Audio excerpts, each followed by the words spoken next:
지난 시간에는 다윗이 인구조사를 함으로 말미암아 하나님께 죄를 지은 사실에 대해서 살펴보았습니다. 인구조사 자체가 죄는 아닙니다. 그러나 인구조사를 통해서 자기 군사가 얼마나 되는지, 또 자기 나라의 경제력이 얼마나 되는지, 하나님 대신에 이제 사람의 머리 숫자를 의지하고자 한 다윗의 그런 마음 자세가 하나님 앞에서 죄가 되었다는 겁니다. 다윗은 자기 죄를 뉘우치고 하나님 앞에 용서를 구했는데 다윗의 죄에 대해서 하나님께서는 징계를 내리기로 하셨습니다. 그래서 세 가지 중에 한 가지를 택하라 하고 하나님께서 다윗에게 선택할 수 있는 여지를 주셨습니다. 다윗이 선택하는 기준이 무엇이었느냐 하면 징계가 얼마나 오래 가느냐, 징계의 기간도 아니었고, 그 다음에 징계의 대상이 누구냐 이것도 아니었고, 징계하는 주체가 누구신가, 다윗의 관심은 거기에 있었습니다. 그래서 인정사정 가리지 않고 모든 사람에게 영향력을 미치는 인격 자체가 아예 없는 자연재해는 받지 않겠다. 그리고 사람들의 손에 떨어지는 것은 원하지 않는다. 왜냐하면 사람들은 자기가 가지고 있는 어떤 분노나 보복, 이것을 도에 지나치게 안갚음을 하기 때문에 사람의 손에 떨어지기를 원하지 않는다. 매를 맞아도 하나님께 맡겼다. 그래서 하나님께서 내리시는 전염병, 역병을 받겠다고 다윗이 결정을 했습니다. 그래서 오늘 드디어 본문 말씀해 보니까 하나님께서 이스라엘 백성을 심판하셨습니다. 15절 말씀해 보니까 이에 주께서 그 아침부터 정하신 때까지 이스라엘 위에 역병을 보내시니 다한에서부터 브엘세바에 이르기까지 백성 중에서 7만 명이 죽으니라. 많은 사람이 죽었어요. 아침부터 저녁까지, 다한에서 브엘세바에 이르기까지 이 전염병으로 인해서, 역병으로 인해서 죽은 자가 7만 명이라고 합니다. 당시로서는 엄청난 재앙입니다. 당시 오늘날처럼 인구가 수천만 되거나 그러진 않았을 텐데 전염병 한 번에 하루에 7만 명이 죽어나가는 이런 대참사가 일어났습니다. 자, 그런데 이제 천사가 예루살렘을 향해서 손을 내밀어서 그것을 멸하려 할 때 주께서 그 재앙에서 뜻을 돌이키셨습니다. 자, 원래대로 하자면은 하나님 앞에 다윗이 사흘 동안 역병이 있어야 하는데 사흘까지는 가지 않은 모양입니다. 오늘 읽은 말씀에 보니까 그 아침부터 정하신 때까지 이스라엘 위에 역병을 보내시니 7만 명이 죽었습니다. 그런데 만약에 이게 사흘간 역병이 전역에 다 퍼졌다라고 가정을 하면은, 그리고 그것이 계속해서 역병이라는 것이 머물러 있는 것이 아니라 계속해서 전파가 되거든요. 사흘이 지났다고 해서 역병이 딱 끊어지거나 그러지는 않을 겁니다. 그 후유증도 생각해야 돼요. 사흘 이후에도 번져나갈 전염 가능성까지 생각해야 됩니다. 그런데 하나님께서 역병으로 치신다면 순식간에 많은 사람들이 멸망을 할 텐데 하나님께서는 진노 중에도 긍휼을 기억하셨다는 겁니다. 그래서 하나님께서는 재앙을 내리는 도중에 그만두라고 하셨습니다. 그 천사에게 말하기를 내 손을 거두라고 했습니다. 자, 이것은 하나님께서 재앙에서 자기 뜻을 돌이키신 것입니다. 영어 성경에는 repent라고 되어 있죠. repent라는 단어가 사람에게 적용될 때는 후회하다, 뉘우치다, 회개하다, 이런 의미로 번역이 됩니다. 그런데 이게 하나님에게 적용이 될 때는 그런 식으로 번역을 하면 안 되고, 하나님의 감정과 관련된 것일 때는 슬퍼하다. 하나님께서 땅에 사람을 지으신 것으로 인해서 땅에 있는 사람들 그 죄로 인해서 슬퍼하셨다라는 것, 지금 슬퍼하다라고 번역하거나 하나님의 의지하고 관련된 것일 때는 뜻을 돌이키다, 이렇게 번역하는 게 맞습니다. 만약에 이것을 후회하다, 뉘우치다, 회개하다라고 하면은 하나님이 죄를 짓지도 않았는데 거룩하신 하나님이 회개할 게 뭐가 있습니까? 회개하다는 건 옳지가 않죠. 또 하나님이 잘못을 저지르지 않았는데 하나님이 뉘우치셨다. 그것도 옳지가 않죠. 하나님이 후회했다. 미래를 내다보시는 하나님께서 몇만 명 죽을 거 모르고 계셨겠어요? 하나님이 후회했다는 것도 적합하지가 않습니다. 사무엘기하 24장 26절을 개역 성경으로 보면은 천사가 예루살렘을 향하여 그 손을 들어 멸하려 하더니 여호와께서 이 재앙 내림을 뉘우치사. 뉘우친다는 게 뭡니까? 내가 괜히 그랬구나. 후회하는 거죠. 반성하는 거죠. 근데 하나님은 이미 모든 것을 알고 계셨습니다. 그래서 하나님께서 뉘우치셨다라는 것은 미래를 알고 계시는 하나님에게는 적합하지 않은 번역이고, 하나님께서 본래는 재앙을 내려가지고 사람들을 치려고 했는데 그 재앙에서 원래 생각하던 것보다도 이 생각보다 많은 사람이 죽어나가고 예루살렘을 치려고 하니까, 그때 예루살렘에 있는 수많은 사람들, 예루살렘이 이스라엘의 수도 아닙니까? 많은 사람이 죽을 것 같으니까 원래는 재앙을 내리기로 했는데, 원래는 쳐야 됩니다. 하나님의 공의 때문에 벌을 줘야 됩니다. 징계를 해야 됩니다. 그러나 징계를 하는 과정에서 하나님께서 뜻을 돌이키셨다는 겁니다. 원래 내리고자 했던, 내려야 마땅한 재앙을 내리지 않기로 했다는 겁니다. 그러니까 이것은 하나님이 뜻을 돌이키신 거, 징계하고 심판하려고 했는데 거기서 뜻을 돌이키신 것이지 후회하거나 뉘우친 것은 아니라는 겁니다. 그래서 원래는 이거보다 더 강하게 재앙을 내려서 더 오래 재앙이 내려가지고 더 많은 사람들이 죽었어야 했다는 겁니다. 그런데 하나님께서 재앙을 내리시는 도중에 뜻을 돌이키시는 바람에 그나마 여기서 그쳤다라는 겁니다. 자, 주께서 이 재앙을 내리다가도 마음속에 백성을 긍휼히 여기는 마음 때문에 뜻을 돌이키셨습니다. 하나님의 이런 긍휼이 없다면, 하나님의 오래 참으심이 없다면 우리 같은 죄인들이 어떻게 오늘날까지 살아있겠습니까? 어떻게 하나님께서 참고 기다려주지 않았다면 어떻게 우리가 믿고 구원을 받았겠습니까? 하나님이 사람들 죄 한 번 지을 때마다 그 자리에서 벼락을 내려가지고 다 죽여버리면 지구상에 남아있을 사람은 아무도 없습니다. 하나님의 긍휼 덕분입니다. 진노 중에도 긍휼을 베풀어 주시는 하나님께 우리가 감사드려야 합니다. 자, 보니까 주의 천사가 여부수 족속 아라우나의 타작마당에 있는 것을 다윗이 발견하게 됩니다. 자, 여기 나오는 주의 천사라고 할 때는 영어 성경에 The Angel of the Lord라고 되어 있습니다. 그냥 an angel이 아니라 The Angel of the Lord. 주의 천사, 개역 성경에는 여호와의 사자라고 되어 있습니다. 이 천사는 특별한 천사입니다. 하나님께서 보내셨기 때문에 이제 보내심을 받은 천사인데, 하늘에 있는 하나님의 창조물 천사들이 아니라 하나님의 아들 예수 그리스도, 사람의 몸으로 이 세상에 오시기 전에 예수 그리스도, 그러니까 아버지 하나님, 아들 하나님, 성령 하나님 가운데에서 두 번째 아들 하나님, 사람의 몸을 입기 전에 예수 그리스도를 가리킵니다. 그래서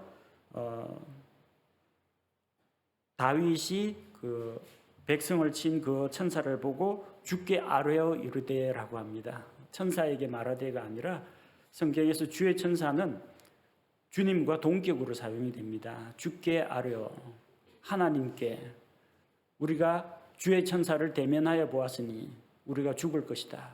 우리가 하나님을 대면하였다. 그렇게 이야기합니다. 주의 천사는 하나님이신 예수 그리스도를 이야기합니다. 자, 그 주의 천사가 아라우나의 타작마당에 서 있는 것을 보고 다윗이 그 앞에서 주께 아뢰어 자기 죄를 인정을 합니다. 이 모든 것은 누구 때문에 일어났느냐?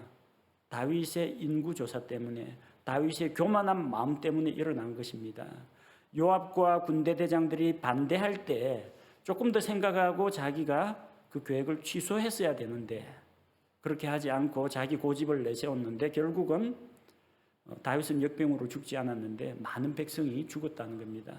그래서 다윗은 이 모든 것이 지도자인 자기 책임이라는 것을 통감하고 자기 죄를 고백했습니다. 나는 죄를 짓고 악하게 행하였사오나 이 양들, 하나님의 백성, 하나님의 양들은 무슨 일을 했습니까? 벌을 받아야 한다면 제가 받아야 합니다. 원하건대 주의 손으로 나와 내 아버지 집에 그 벌을 내려달라고 했습니다. 자, 그런데 하나님께서는 이미 하나님의 진노를 내리셨고 그 다윗이 저지른 죄에 대한 죄값을 받으셨습니다. 그래서 더 이상의 징계는 내리지 않으셨는데 손을 거두라 했기 때문에 더 이상 이스라엘 백성을 치지는 않으십니다. 자, 그때 바로 그날에 18절에 보니까 갓이 다윗에게 와서, 갓은 하나님의 대언자입니다. 그리고 다윗의 선견자 역할을 했던 사람입니다.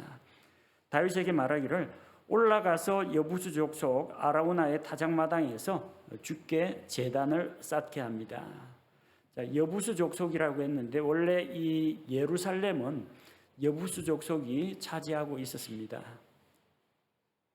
예루살렘은 여부수 족속이 차지하고 있었는데 그쪽에 이스라엘이 가나안 땅을 정복했을 때도 예루살렘을 완전히 정복하지 못하고 있었어요. 예루살렘이 요새였기 때문에 들어가는 입구가 한 군데밖에 없어요.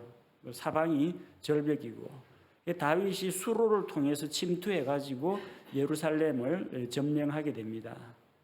그런데 여부수 족속들이 다윗을 막아낼 수 있다라고 자신하다가 다윗이 수로를 통해서 병력들을 올려보내서 마침내 예루살렘 그 시온 성을 점령하게 됩니다. 근데 아직까지 여부수 족속 가운데 이제 살아남은 자들이 있다는 겁니다. 그래서 여부수 족속 아라우나라는 사람의 타작마당에서 하나님 앞에 제단을 쌓으라고 합니다.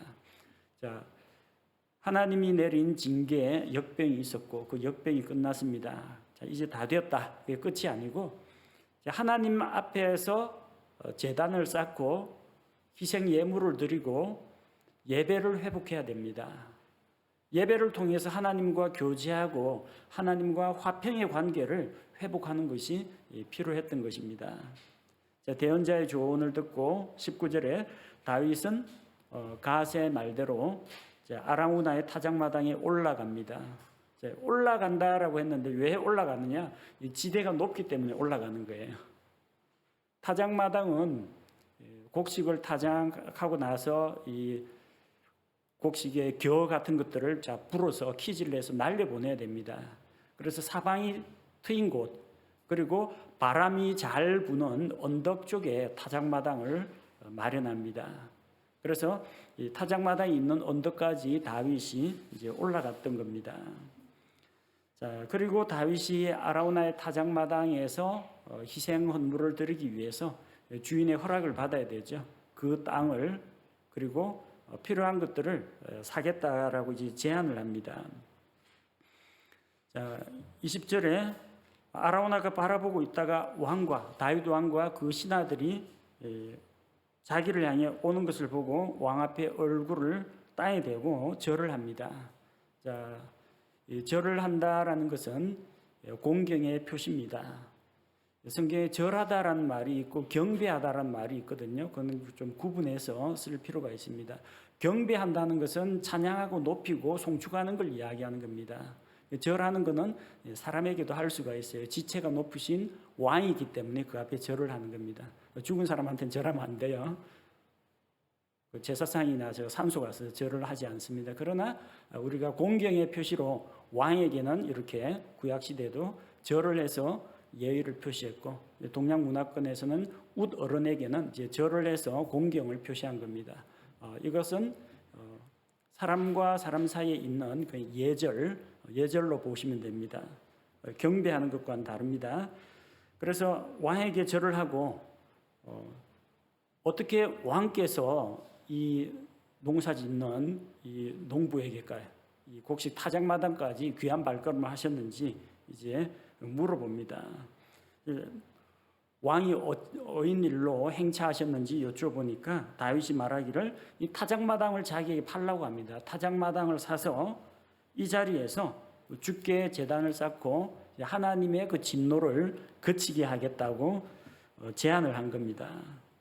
자, 아라우나가 이제 여부수 사람인데 예루살렘 정복할 때 죽지 않고 살아남은 사람입니다. 그러니까 이제 농사도 짓고 그쪽에서 곡식도 타작하고 그러고 있는 겁니다. 그래서 아라우나는 그냥 자기의 타작마당을 다윗에게 그냥 다 드리겠다고 합니다. 타작마당은 왕에게 드릴 테니까 원하시는 대로 하나님께 희생 헌물을 드리십시오. 그리고 만약에 이제 희생 헌물로 소들이 필요하다면 타작마당에는 타작을 할 때는 오늘날은 보통 기계로 타작을 하는데 옛날에는 가축을 통해서 타작을 많이 했습니다.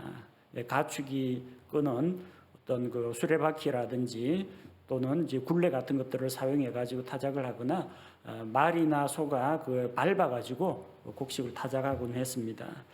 그 타작마당에 있는 소들은 희생헌물로 사용하시고 타작 기구들, 나무로 돼 있는 이런 기구들 그리고 소를 부리는 기구들 이런 것들은 땔감으로 화목으로 사용하시면 된다고 모든 걸 다 드리겠다고 했습니다. 23절에 보니까 자, 아라우나가 왕으로서 이 모든 것을 왕에게 드리고 왕이 몇 사람이에요?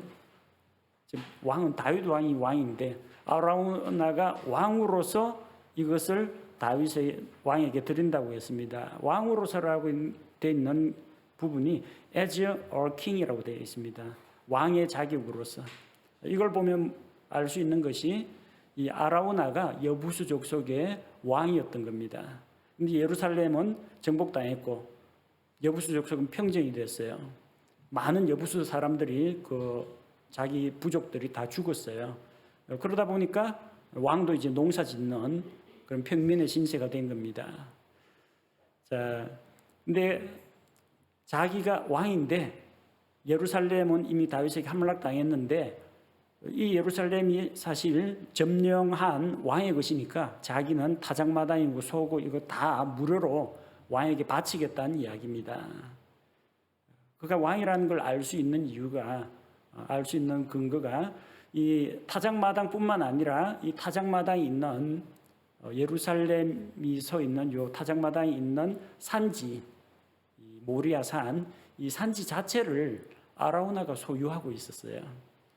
일반 백성이 산 전체를 소유하거나 그러지 못합니다. 왕으로서 다 드리겠다는 거예요. 그리고 다윗 왕을 위해서 축복했습니다. 왕의 하나님께서 왕을 받아주시기를 원하나이다. 이건 무슨 의미냐면은 희생 헌물을 드리는데 하나님께서 그 희생 헌물을 기쁘게 받으셔야만 하나님과 사람 사이에 교제가 이루어집니다. 화해가 이루어집니다. 부디 왕께서 목표한 대로 이 타작마당에서 희생 헌물을 드리고 하나님께 예배를 회복하고 하나님의 진노가 누구로 떨어지고 왕이 원하시는 대로 하나님께서 이스라엘 백성을 또 왕을 받아주시기를 원합니다. 이렇게 축원을 했습니다. 자, 아라우나는 이제 호의로 선의로 다 드리겠습니다 했는데 다윗이 오히려 그것을 거절을 했습니다. 왜 거절을 했느냐? 24절에 보니까 왕이 아라우나에게 이르되 아니라 오직 내가 반드시 값을 주고 내게서 그것을 사리라.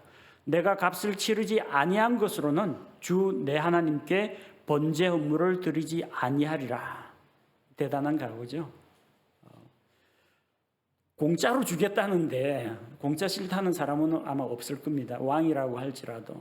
그리고 또 얼마나 또 감격스럽습니까? 이 여부수 족속의 왕이었던 사람이 자기 타작마당을 왕이 하나님께 희생헌물 드리는데 내어주겠다고 하니까 감격해가지고 고맙다고 그냥 받으면 되는데 다윗은 그걸 받지를 않았습니다. 하나님께 예배드리기 위해서 거저 얻은 것으로는 하나님께 드리지 않겠다. 반드시 값을 지불하겠다라고 한 겁니다. 이 희생이라는 말이 sacrifice입니다. sacrifice. 희생헌물 그리고 하나님께 예배드리는 것도 sacrifice입니다. 그 의미가 희생입니다. 우리 희생헌물이니까 이게 뭐 짐승의 목을 쳐가지고 생명을 희생한다. 그렇게 생각하기가 쉬운데 그것도 희생입니다. 근데 희생이라는 건 뭘 말하느냐면 자기에게 있는 뭔가를 손해를 보면서 들여가면서 예배한다라는 의미입니다. 구약시대에는 하나님께 예배드리러 가려면 집에 있는 가장 좋은 가축을 양이든 소든 가지고 가서 희생시켜야 했습니다. 그 짐승의 생명을 희생시킨다는 건데 자기 집에 재산이 날아가는 거예요. 희생입니다. 재정적으로 희생하는 겁니다. 제사장에게 가지고 가는 동안에 시간도 희생해야 됩니다. 일을 하러 가지 않고 하나님께 예배드리러 가잖아요. 그리고 또 이 가축을 끌고 가는 수고를 해야 됩니다. 자기의 시간과 노력과 재물과 모든 것들을 희생을 해야만 하나님 앞에 예배드릴 수 있는 겁니다. 많은 경우 사람들이 예배할 때 희생을 잘 안 하려고 합니다. 주일날 하나님께 예배드리러 가야 하는데 오늘은 재미있는 무슨 영화가 있다든지 골프가 있다라든지 뭐 외식 약속이 있다든지 하여튼 뭐 자기 취미 활동이 있다든지 혹은 좀 더 자야겠다든지 자기 것을 드리려고 하지 않습니다. 그 희생하지 않으면 예배 시간에 나올 수가 없어요. 뭔가를 희생해야 나올 수 있는 겁니다. 희생이라는 게 단순히 버리는 게 아닙니다. 바꾸는 겁니다. 내가 가진 시간하고 예배 시간하고 내가 그 공부할 시간, 내가 일할 시간, 내가 오락할 시간하고 예배 시간하고 바꾸는 겁니다. 내가 엉뚱한 데 쓸 힘과 노력을 하나님 앞에 나와서 예배하기 위해 드리는 거 바꾸는 겁니다. 가장 좋은 것을 위해서 하나님께 영광이 되고 하나님께 기쁨이 되는 것을 위해서 내가 가진 이 소소한 것들을 희생시키는 겁니다. 그게 예배입니다. 예배는 단순히 하나님께 나와서 그냥 엎드려 경배하고 뭐 찬송이나 불러드리고 이런 것이 아니라 자기 자신을 희생하는 것이 예배의 시작입니다. 희생이 없는 예배는 있을 수가 없어요. 다윗은 그걸 아는 겁니다. 남이 다 공짜로 해주는 거 그거 가지고 뭘 희생했습니까? 자기 돈을 지불하고 가축을 사고 자기 돈을 가지고 타작마당 털을 사고 그래야 희생이 되는 겁니다. 짐승 생명만 희생했다고 희생이 아닌 거예요. 다윗의 말이 오늘 우리에게 참 도전이 됩니다. 내가 반드시 값을 주고 내게서 그것을 사리라. 내가 값을 치르지 아니한 것으로는 내 주 하나님께 번제 헌물을 드리지 아니하리라. 우리도 좀 하나님 앞에서 희생할 줄 알아야 됩니다. 자, 여기 보니까 그 타작마당 사는데 가격이 얼마라고 나와 있습니까? 24절 후반부에 나오죠. 이에 다윗이 은 50세겔로 타작마당과 소들을 사고, 이 타작마당과 소들을 사는데 은 50세겔이 들었습니다. 근데 역대기상을 읽으신 분은 아마 금액이 다르지 않습니까? 그럴 수가 있어요. 역대기상 21장 25절을 보면은 역대기상 21장 25절에 이처럼 다윗이 그 장소를 사려고 금 600세겔을 달아 오르난에게 주니라. 아라우나나 오르난이나 자음은 다 똑같습니다. 모음을 어떻게 하느냐에 따라서 발음이 조금씩 달라지는데 아라우나라고 읽기도 하고 역대기상에서는 오르난으로 읽기도 합니다. 아니 은 50세겔, 금 600세겔 차이가 나도 너무 많이 차이가 납니다. 똑같은 은이라 해도 50대 600인데 이거는 금으로 600세겔입니다. 왜 이렇게 가격이 차이가 나느냐? 사무엘기 하에서 이야기하는 것은 뭘 샀어요? 타작마당하고 소들을 샀습니다. 타작마당하고 소들을 샀고 역대기상에서 그 금 600세겔은 무엇의 가격이냐면 다윗이 그 장소를 사려고 타작마당이 있는 장소를 산 겁니다. 그런데 타작마당이 있는 요 터만 산 것이 아니라 타작마당이 있는 산 전체를 산 겁니다. 모리아산 통째로 산 거예요. 그러니까 가격이 그 정도 나간다는 겁니다. 자, 아라우나의 타작마당이 있는 그 자리에 나중에 예루살렘 성전이 세워집니다.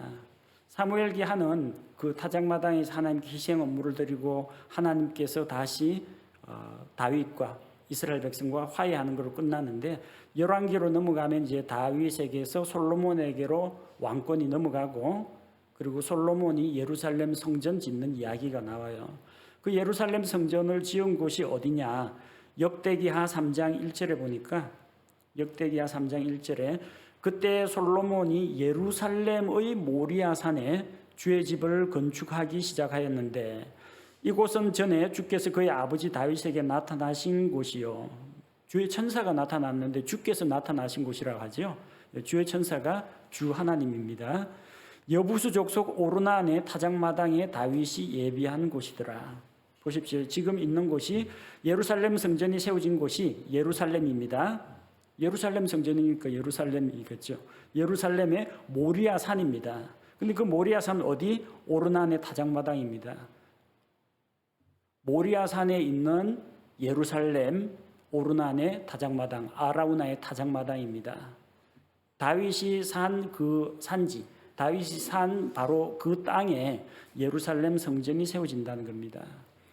성경의 이 위치는 3번 나오는데 이 3번 다 의미가 있습니다. 첫 번째 등장하는 게 창세기 22장 2절이죠.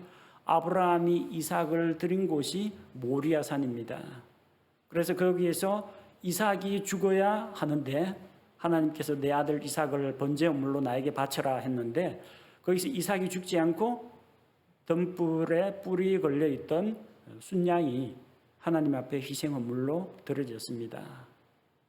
그래서 이삭을 대신하여 순양이 대신 죽은 곳입니다. 아브라함이 하나님 앞에 자기 아들을 드린 곳이 모리아입니다. 그리고 오늘 우리가 살펴본 것처럼 이 다윗이 아라우나에게 산 타작마당 거기에 예루살렘 성전이 구약시대에 세워집니다. 그리고 그 예루살렘에서 어떤 일이 일어났어요? 마태복음 16장 21절을 보면 예수님께서 예루살렘에서 고난을 받고 죽으시고 부활하셨습니다. 예수님께서는 그 예루살렘 주변에 있는 그 한 언덕, 갈보리 언덕, 전체는 시온산이라고 하겠지만 그 한 언덕, 골고다 언덕, 갈보리 언덕에서 십자가에 달려 죽으셨습니다. 이삭을 대신하여 순양이 대신 죽은 곳, 하나님께서 자신을 희생헌물로 예비하실 것이다. 여호와 이레 바로 그 자리가 곧 예루살렘 성전입니다. 예루살렘 성전이 무엇입니까? 하나님과 사람이 만나는 곳입니다. 하나님께서 죄인들을 받아주시는 곳입니다. 하나님께서 거룩하신 하나님께서 죄인들의 헌물을 받으시고 죄인들이 하나님께 나아오는 것을 허락하신 곳입니다. 바로 그 자리에 예수님의 십자가가 세워졌습니다. 십자가가 무엇입니까? 하나님의 모든 진노, 하나님의 심판이 하나님의 아들 예수 그리스도에게로 쏟아지고 그 예수님께서 십자가에서 흘리신 그 대속의 피로 말미암아 우리가 십자가를 통해서 우리 같은 죄인들이 예수님의 피를 믿는 믿음으로 하나님께 나아갈 수 있는 곳이 바로 예수님의 십자가입니다. 그래서 각기 시대가 다르고 각기 일어난 사건은 다르지만 바로 이 예루살렘은 하나님께서 사람을 만나 주신 곳, 하나님께서 죄인들을 받아 주신 곳, 죄인들을 대신하여 하나님의 어린 양 예수 그리스도께서 대신 죽은 곳이 바로 이곳입니다.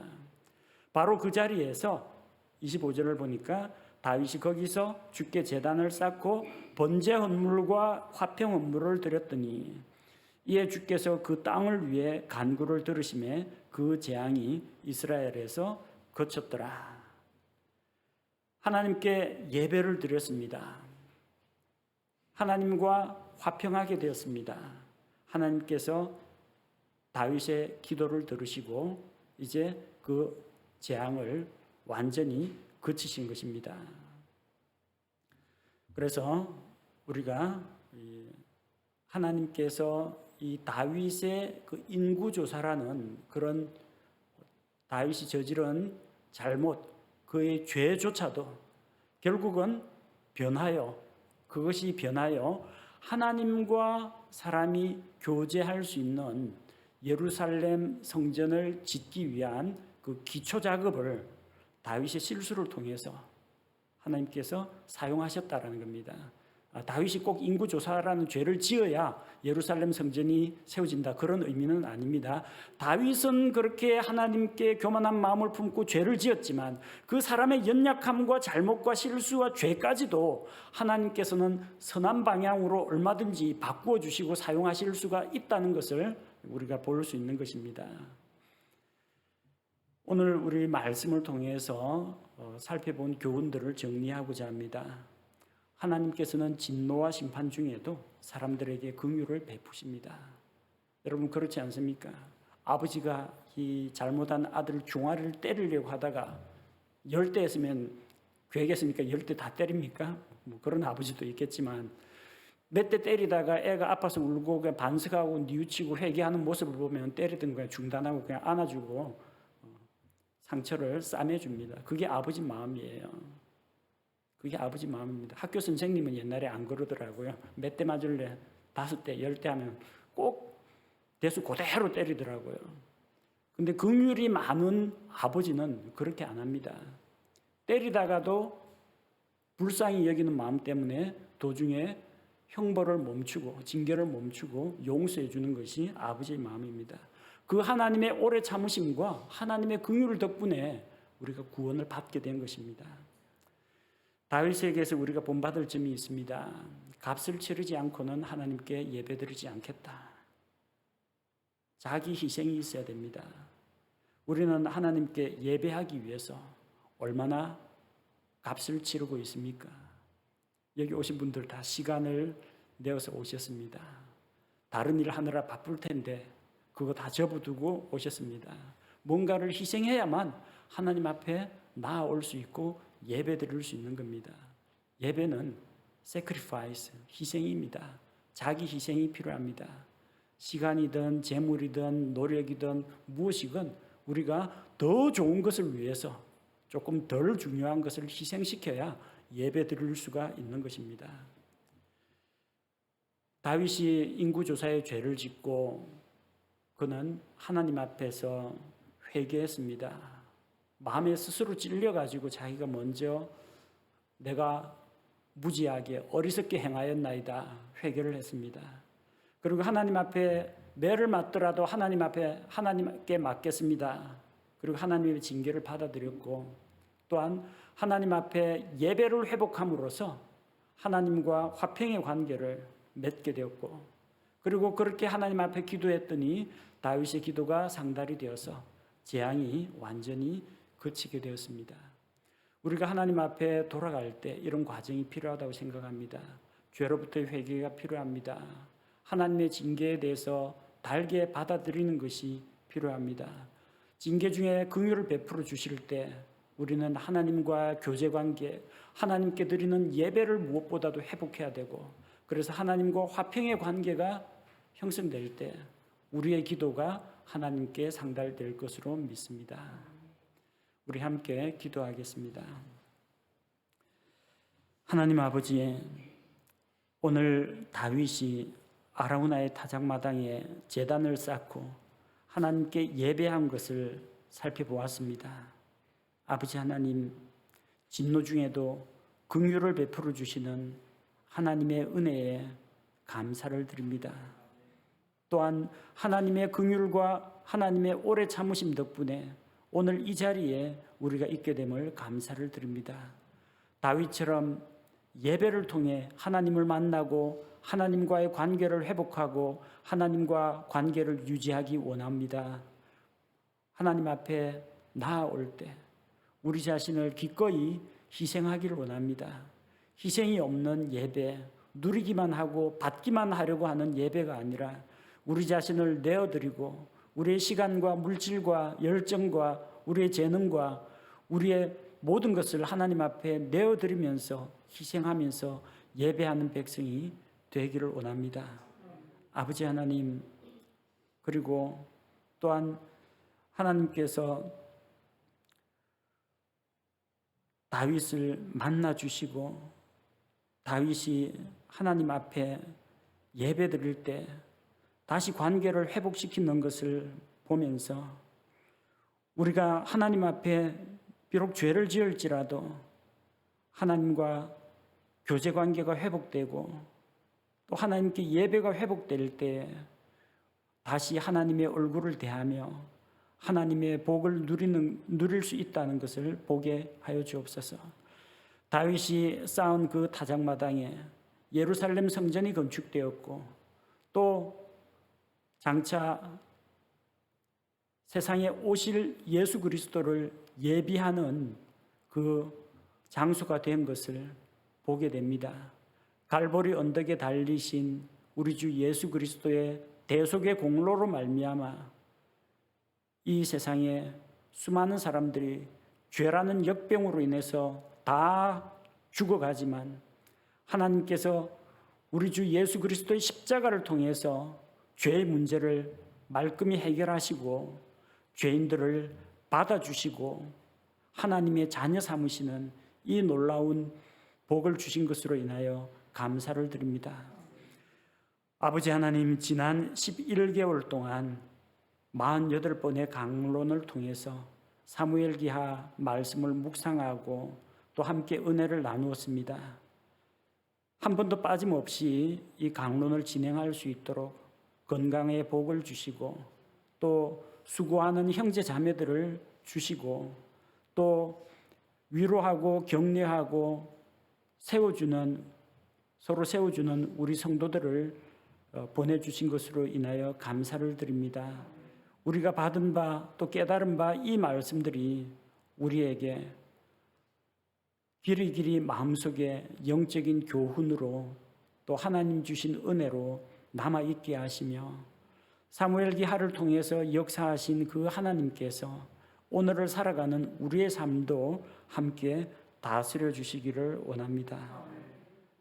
오늘 이 시간까지 하나님 이 강론이 이어지게 하신 것 감사드리며 또 앞으로 계속될 강론에도 하나님께서 복과 은혜를 더하여 주옵소서. 예수님의 이름으로 감사드리며 기도합니다. 아멘.